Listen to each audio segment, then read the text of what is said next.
عليه السلام عاشورا قام خطيبا فيهم حمد الله واثنى عليه، ثم قال ان الله سبحانه وتعالى قد اذن في قتلكم في هذا اليوم، فعليكم بالصبر والقتال.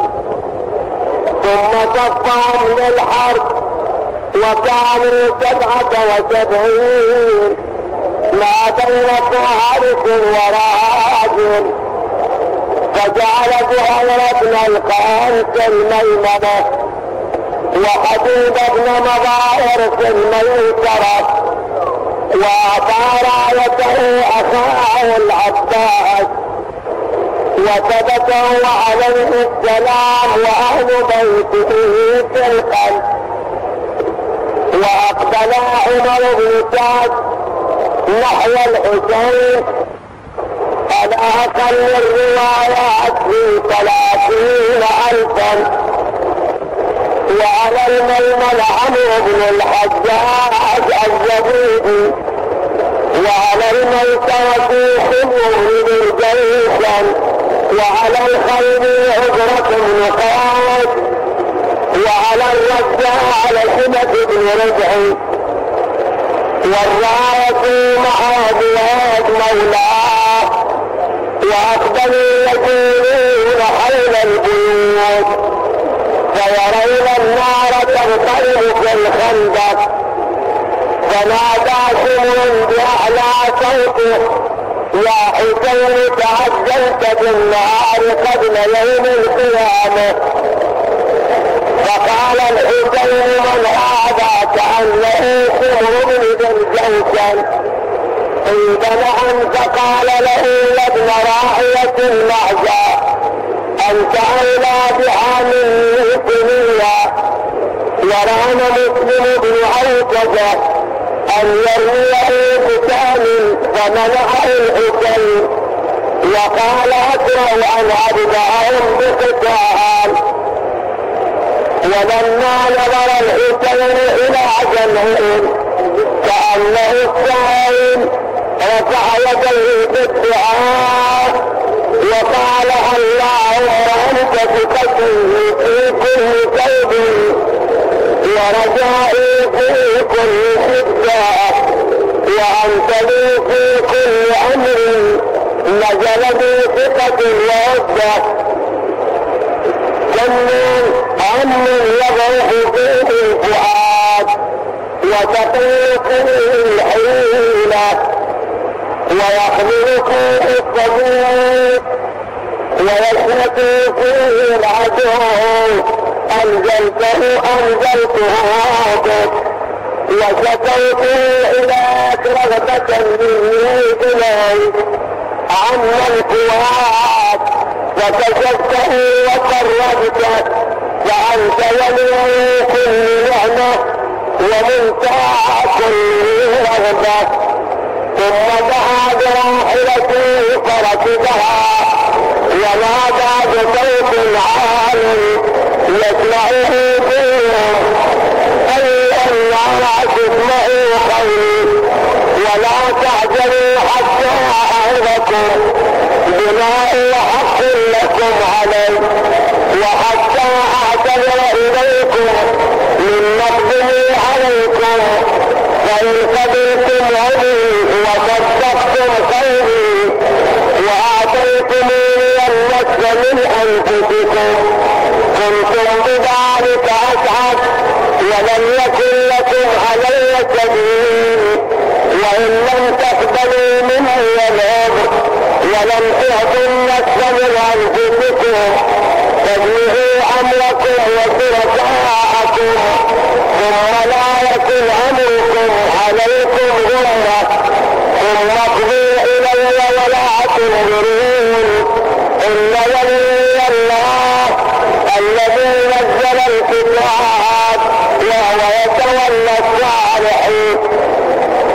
فلما سمعنا النساء هذا منه احنا وبكينا وارتفعت أصواتهن زيد أخاه العباس وابنه علي الأكبر وقال لهما تتساءلون فلعمري ليكتب سائلون. ولما سكت حمد الله وأثنى عليه وصلى على محمد وعلى الملائكة والأنبياء وقال في ذلك ما لا يخفى. ولم يسمع متكلم قبله ولا بعد أبلغ من فيه منطقه. ثم قال الحمد لله الذي خلق الدنيا فجعلها دار سماء وجوهر متفرقة بأهلها حالا بعد حال. فالمغرور من غرته والشقي من فتنته. فلا تغرنكم هذه الدنيا فإنها تفتح وجاء من ركب إليها وتخيب طمعا من طمع فيها. وأراكم قد اجتمعتم على أمر قد أسخطتم الله فيه عليكم وأعرض بوجه كريم عنكم وأحل بكم نقمته وجنبكم رحمته. فنعم الرب ربنا وبئس العبيد أنتم. أقررتم بالطاعة وآمنتم بالرسول محمد صلى الله عليه وآله. ثم إنكم ذهبتم إلى ذريته وأسرته تريدون قتله. لقد استحوذ عليكم الشيطان فأنساكم ذكر الله العظيم فتبا لكم ولا تريدون إلا لله وإنا إليه راجعون. هؤلاء قوم كفروا بعد إيمانهم فبيضل القوم الظالمين. أيها الناس انتبهوا من أنا ثم ارجعوا إلى أنفسكم وعاتبوها وانظروا أن يحيلكم قتلي وانتهاك حرمتي. ألستم يبيتون بينكم وابن وسهمي وابن عمي وأول المؤمنين بالله والمصدق ورسوله بما جاء من عندي ربه. أوليس حمزة سيد الشهداء عم أبي أوليس جعفر السيار عني. أولم يبلغكم قول رسول الله والأخي هذا عن سيدة شباب أهل الجنة. فإن صدقتموني بما أقول وهو الحق والله ما تعمدت الكذب منذ علم أن الله ينطق على أهله ويضر بهم اختلط. وإن كذبتموني وإن كذبتموني فإن فيكم من إن سألتموه عن ذلك أخبركم كالجابر بن عبد الله الأنصاري وأبا سعيد الخدري وسائل ابن سعد الجعائدي وزيد بن أرقم وأنس بن مالك يخبروكم أنهم سمعوا هذه المقالة من رسول الله ولأخيه أما في هذا حاجز لكم عن تسجدنه. فقال الشيخ عليه اللعنة ويعبد الله على حرف إن كان يدري ما تقول. فقال له حبيب بن مبارك والله إني أراك تعبد الله على 70 حرفا وأنا أشهد أنك ثابت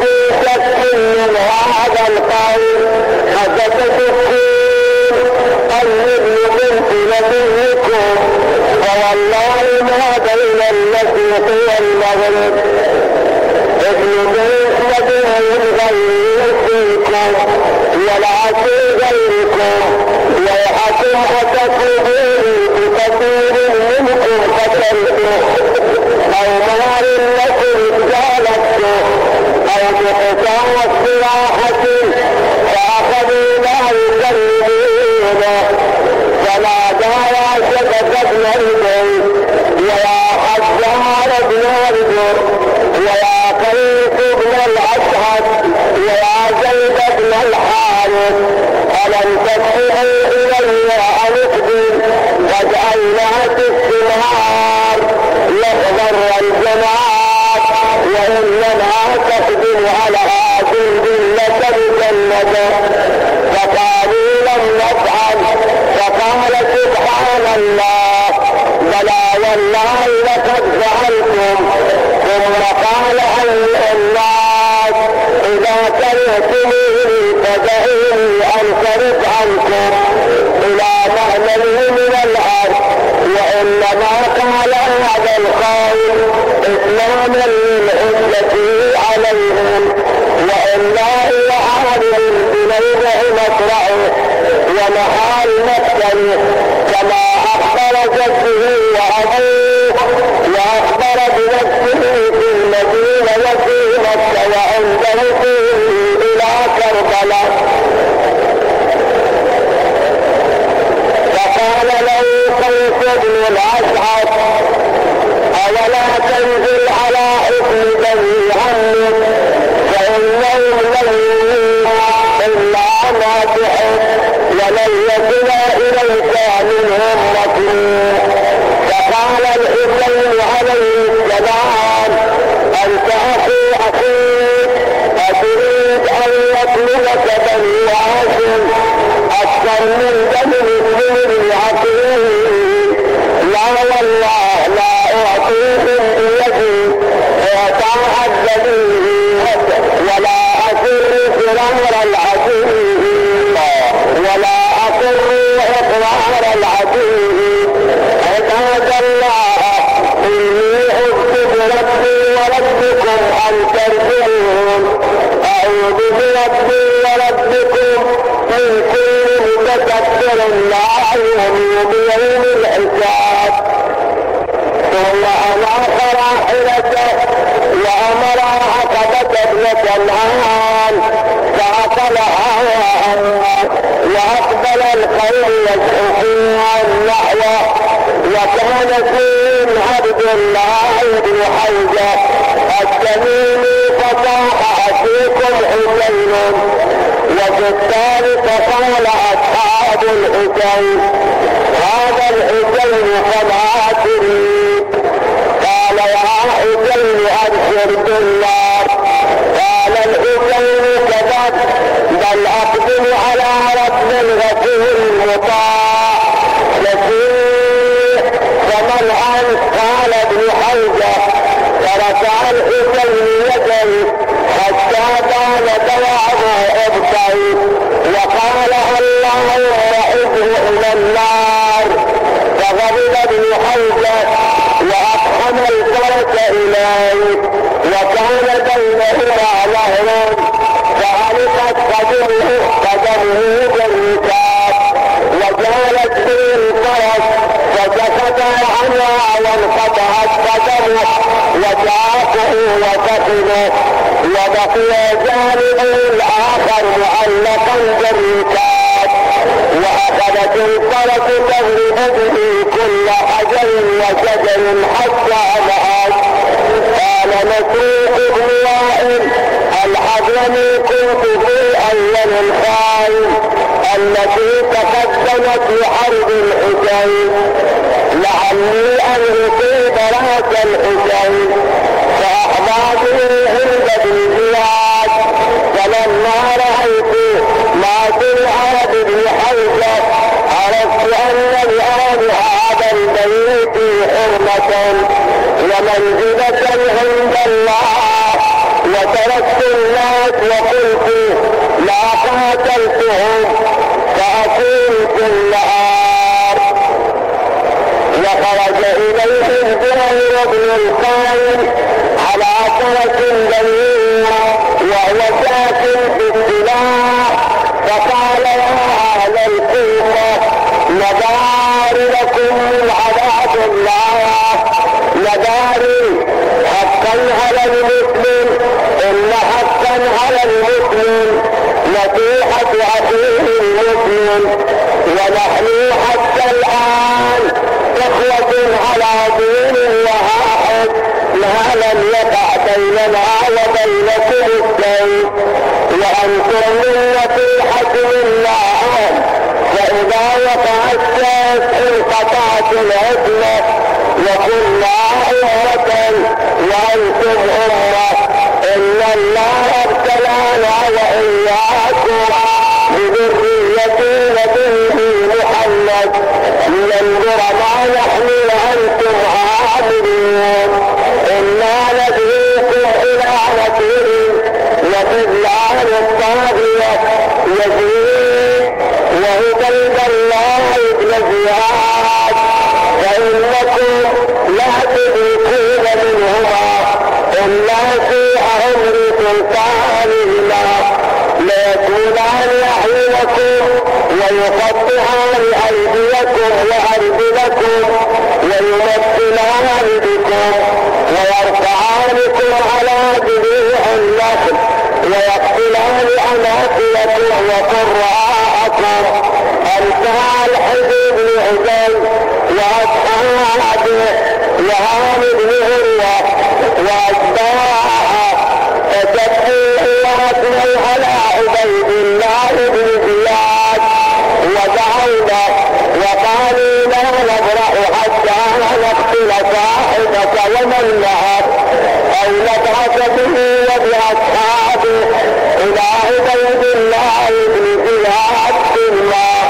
فقال زهير عباد الله إن فاطمة أحق بالموت والله تؤمن بسمية، فإن لم تنصروه فأعيذكم بالله أن تقتلوهم. فخلوا بين هذا الرجل وبين يزيد، فلعلي إنه ليرضى من طاعتكم بدون قتل الحسين.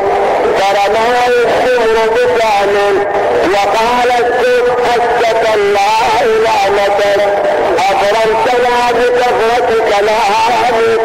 فقال زهير يكن البوال على عقبيه لا إياك الخاطب، إنما أنت بهيمة والله ما أظنك تحسن من كتاب الله آيتين، فأبصر بالخزي يوم القيامة والعذاب الأليم.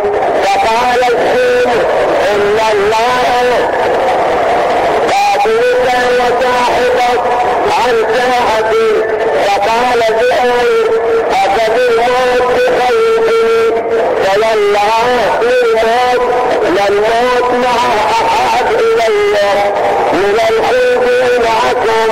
ثم أقبل على القوم رأت عن صوته وقال عباد الله لا يغرنكم عن دينكم هذا الجن الجاسي وأتباعه، فوالله لا تنال شفاعة محمد، لا تنال شفاعة محمد قوما غرقوا بماء ذريته وآل بيته وقتلوا من نكره وذبح الحريم.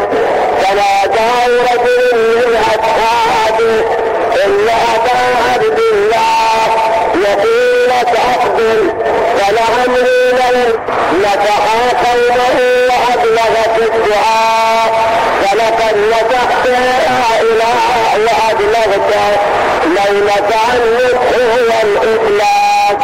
واستأذن الحسين بري بن حضير في أن يسلم القوم فأذن له، وكان شيخا تابعيا ناسكا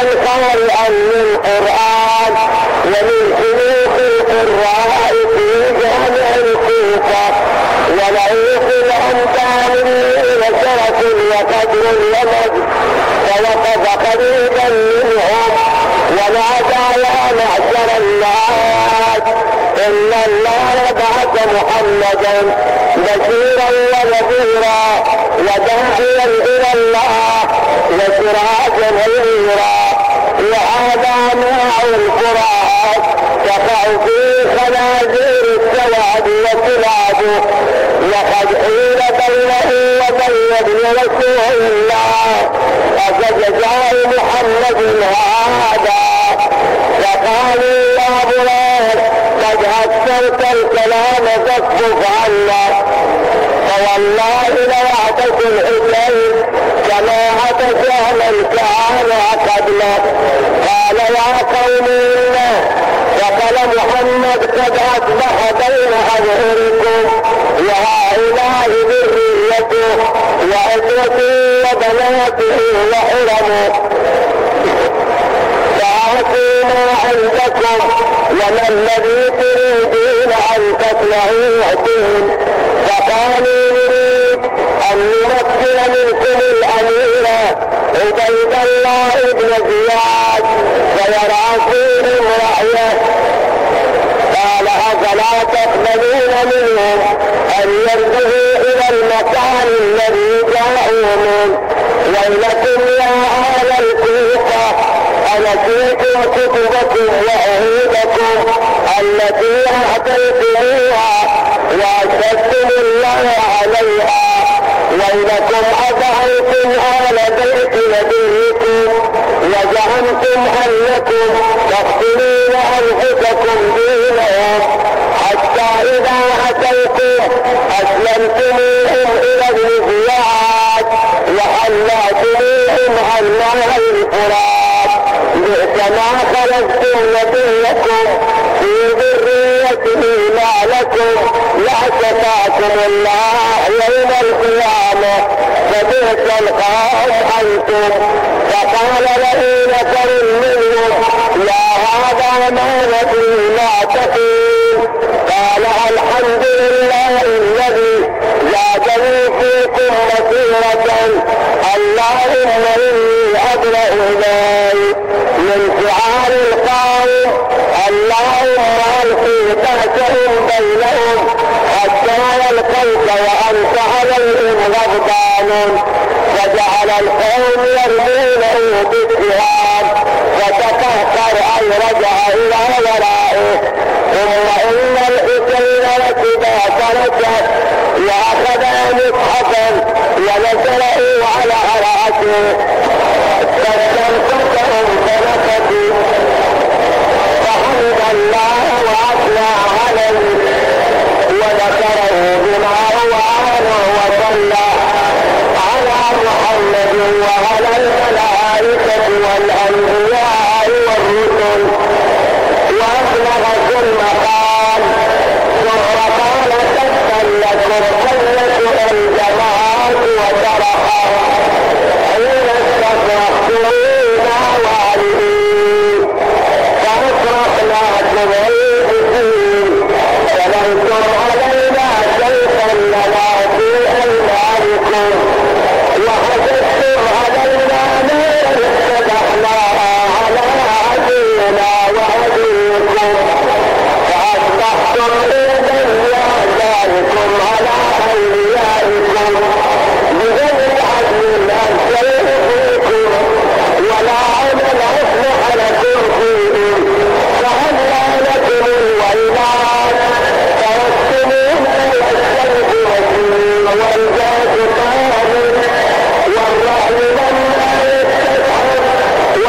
قلوب حمية ونفوس هدية من أن يؤثر طاعة اللئام على مصالح الكرام.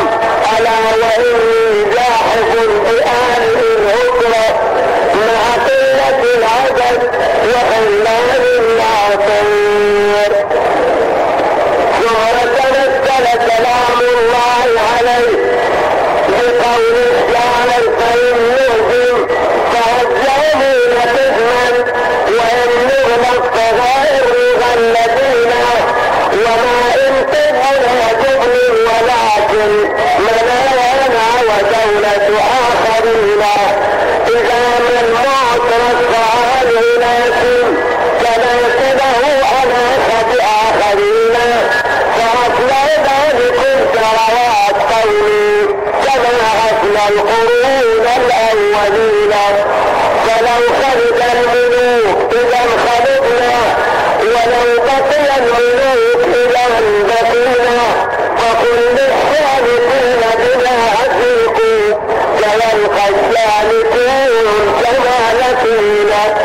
ثم قال والله لا تلبسون بعدها إلا كريت ما يركب الفرس ثم تدور بكم دور الرحى وتخلق بكم خلق المحور عهد هيده إلى الهدي عن جدي فأجمعوا أمركم وشركاءكم ثم لا يكن أمركم عليكم غرة ثم اقضوا إلي ولا تنظروا إني توكلت على الله ربي وربكم ما من دابة إلا هو آخذ بناصيتها إن ربي على صراط مستقيم.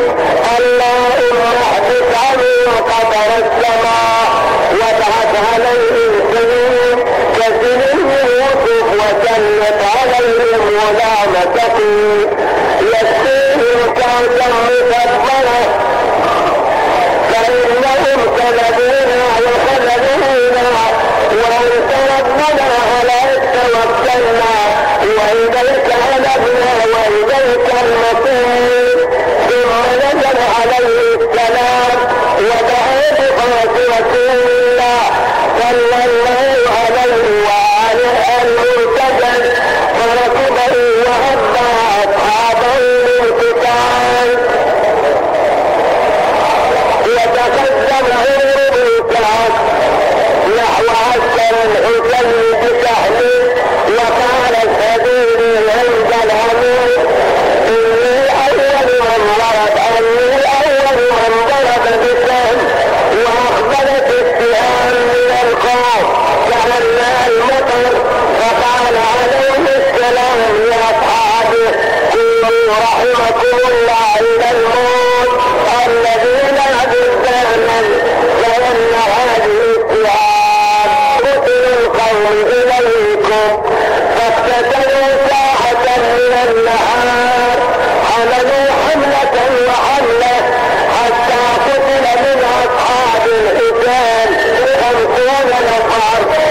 قال فعندها ضرب الحسين بيده إلى ناحيته وجعل يقول اشتد غضب الله تعالى على اليهود اجعلوا له ولدا واشتد غضبه على النصارى اجعلوا ذلك ثلاثة واشتد غضبه على المجوس إذ عبدوا الشمس والقمر دونه واشتد غضبه على قوم اتفقت كلمتهم على قتل ابن بنت نبيه. قال والله لا أفيدهم إلى شيء مما يريدون حتى ألقى الله تعالى وأنا مخوف بجميل. ثم ساح الحسين عليه السلام أمام المبعث بسنان وجه الله أمام الجواب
وإلى النجوم يطير آخر عمري.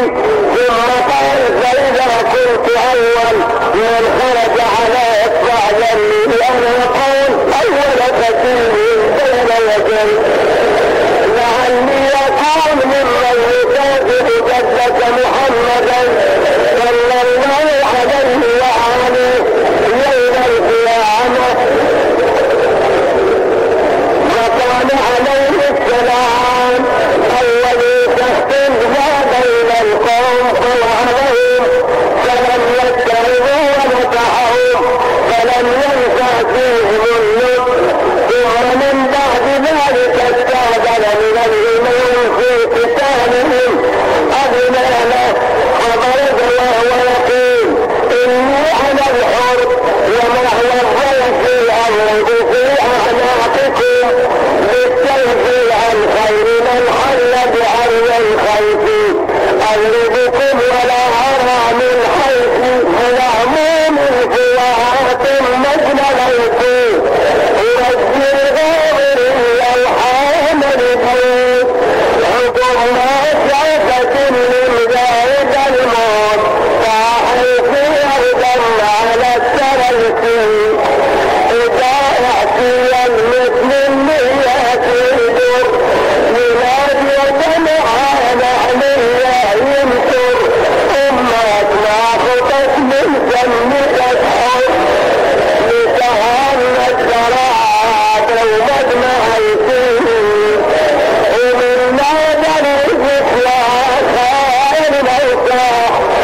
لما تلقاه بمهجته فلم يكن يصل الى الحسين عليه السلام حتى أخر بالجراح، فالتفت الى الحسين عليه السلام وقال يا ابن رسول الله وسعيد؟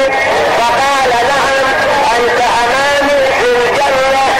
فاقرا رسول الله صلى الله عليه واله عني السلام واعلموا اني في الاثر.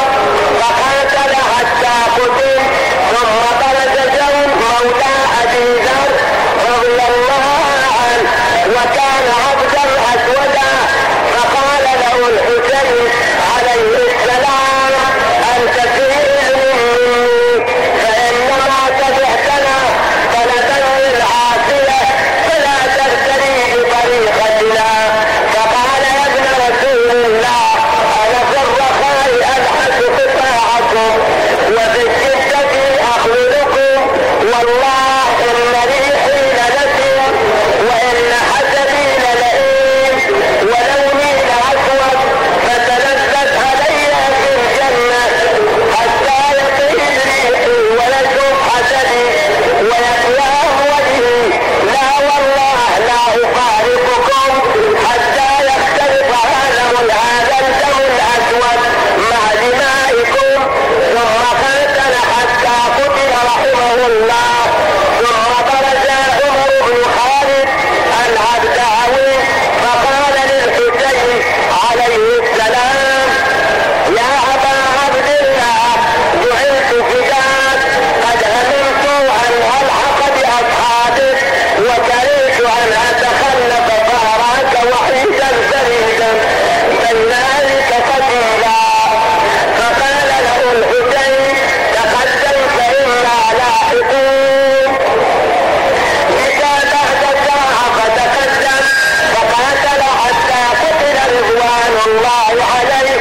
وجاء حنظله بن اسعد الشامي فوقف بين يدي الحسين يقول السهام والرماح والسيوف بوجهه ونحره، واخذ ينادي يا قوم اني اخاف عليكم مثل يوم الاحزاب، مثل داب قوم نوح وعاد وثمود والذين من بعدهم، وما الله يريد ظلما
ويقول لا حول ولا قوة إلا بالله.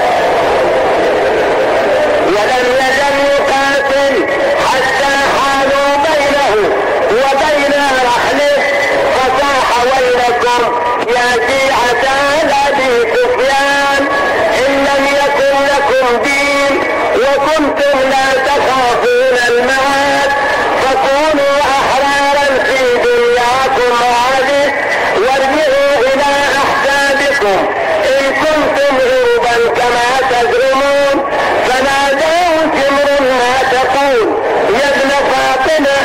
قال أقول إني أقاتلكم وتقاتلوني والنساء ليس عليهن جناح، سمعوا عتادكم وجهالكم وطغاتكم من التعرف لحرمي ما دمت حيا.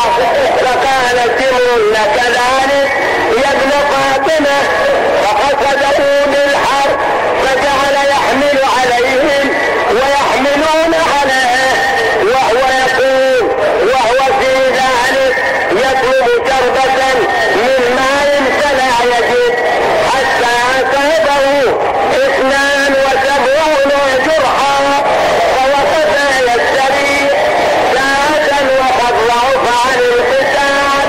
فبينا هو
الحسين